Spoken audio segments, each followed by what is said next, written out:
자, 손배꼽 인사. 안녕하세요. 안녕하세요. 위클리뱅 문희정입니다. 이학범입니다. 최근 국정기획위원회가 이재명 정부의 국정운영 5개년 계획안을 발표했습니다. 네. 크게 5가지 목표에 123대 국정과제가 발표가 됐는데요. 저희가 동물과 관련된 과제들만 쏙 뽑아서 소개를 해드려야겠죠. 동물 관련 국정과제는 기본이 튼튼한 사회 분야의 두 번째 전략인 내 삶을 돌보는 복지에 포함이 되어 있습니다. 맞습니다. 사람과 동물이 더불어 행복한 사회를 타이틀로 80번째 국정과제로 구분이 됐습니다. 담당 부처는 농림축산식품부입니다. 과제 목표는 두 가지입니다. 네. 첫 번째, 동물 보호에서 동물 복지로 관점을 전환해서 사람과 동물이 조화롭게 공존하는 사회 조성. 말만 들어도 너무 좋아요. 네. 자, 두 번째, 반려동물 양육비 부담을 완화하고 취약계층 지역의 동물 진료 공백 최소화입니다. 하나씩 살펴볼까요? 우선 동물복지기본법을 2027년까지 제정을 하고요. 동물복지진흥원을 설립하는 등 동물복지 정책 기반을 강화합니다. 그리고 지자체 직영 동물보호센터도 확충할 예정이고요. 네. 그 동물복지 이 기본법에는 반려동물뿐만이 아니라 농장동물, 전시동물, 실험동물, 봉사동물, 레저동물 등 다양한 동물의 복지 개선 및 관리 체계에 관한 내용이 담길 것으로 보입니다. 맞아요. 우리가 사실 반려동물에만 집중하기 쉬운데 일단 동물복지 축산직불금은 농장동물 관련 부분입니다. 그렇죠. 그리고 전시동물과 관련된 동물원 수족관 허가제 전면 적용.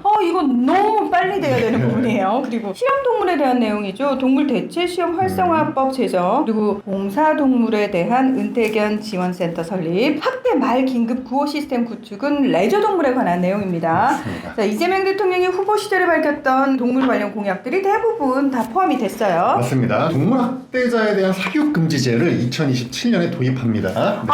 너무 늦은 감이 있습니다. 저희가 예. 너무 많이 얘기했죠. 맞습니다. 네. 그리고 현재 허가제로 운영 중인 이 동물 생산업의 경우에도 지금 한 번 허가받으면 끝나거든요. 그렇죠. 그게 아니라 갱신제를 도입할 예정입니다. 그리고 또 신종 펫샵이죠. 유사 동물보호시설에 대한 규제에 대한 내용도 담겼습니다. 저희가 굉장히 분노하면서 시작했던 내용들입니다. 국정과제에 포함된 만큼 이번에는 좀 디테일하게 잘 시행되기를 간절히 바랍니다. 네. 이외에도 반려동물 연관산업 육성법을 내년에 제정을 해서요. 펫푸드 등 반려동물 관련 산업의 수출과 창업을 지원할 계획입니다. 굉장히 좀 꼼꼼하게 많은 내용이 담겼다라는 생각이 드는데 다음으로 반려동물 진료비 부담 경감에 대한 내용을 살펴보겠습니다. 네. 논란이었던 동물진료 표준수가제가 담겼어요. 맞습니다. 취약계층 등 지원을 위한 공공동물병원 조성, 그리고 공익형 표준수가제 도입, 그리고 민간 확산 추진 계획이 담겼습니다. 일단 이 내용은 굉장히 한 줄이어서 짧긴 한데 네. 굉장히 많은 내용들이 포함되어 있을 것 같아요. 우리가 공공동물병원과 관련해서도 좀 논란이 있다라고 짚어드렸잖아요. 맞습니다. 일부 지자체가 선심성으로 취약계층이 아닌 전체 시민을 대상으로 공공동물병원을 직접 만들어서 운영하거나 또 그렇게 하겠다라고 계획을 발표해서 논란이 많이 됐습니다. 반려동물 양육이라는 건 개인의 선택이잖아요. 근데 왜 세금까지 투입을 해서 부자들까지 진료비를 저렴하게 해줘야 되냐 이런 비판이 이제 나오고 있습니다. 그래서 운영을 하더라도 취약계층으로 혜택을 한정할 필요가 있다 이제 이런 지적들이 많이 나오고 있죠. 네. 그리고 또 하나는 취약계층이라 하더라도 공공동물병원에 가야지만 혜택을 볼 수 있잖아요. 근데 사실 접근성이 떨어집니다. 맞아요. 그래서 차라리 바우처 사업을 해서 취약계층이 그냥 가까운 동물병원 아무 곳이나 가서 혜택을 볼 수 있게 하는 방법을 먼저 고민해봐라 이런 지적들이 나오고 있습니다. 아니 사실 우리도 병원 갈 때 그냥 동네 병원 가잖아요. 네. 우리 반려동물도 아플 때 그냥 동네 병원에 우리 주치의 선생님 찾아가면 너무 좋거든요. 네. 그냥 바우처로 하면은 사실 공공동물병원을 만드는데도 세금이 엄청나게 투입되잖아요. 맞습니다. 하긴 이렇게 여러모로 좋은데 왜 계속 이걸 고집하는지. 네. 자, 그리고 표준수가제 도입 과제가 있는데 공익형 표준수가제와 상생동물병원이라는 단어가 조금 생소합니다. 이게 표준수가제 앞에 이제 공익형이라는 단어가 붙었잖아요. 네. 그러니까 먼저 정부가 공공동물병원을 조성한 다음에 이 공공동물병원에 먼저 동물진료 표준수가제를 도입을 해보겠다라는 겁니다.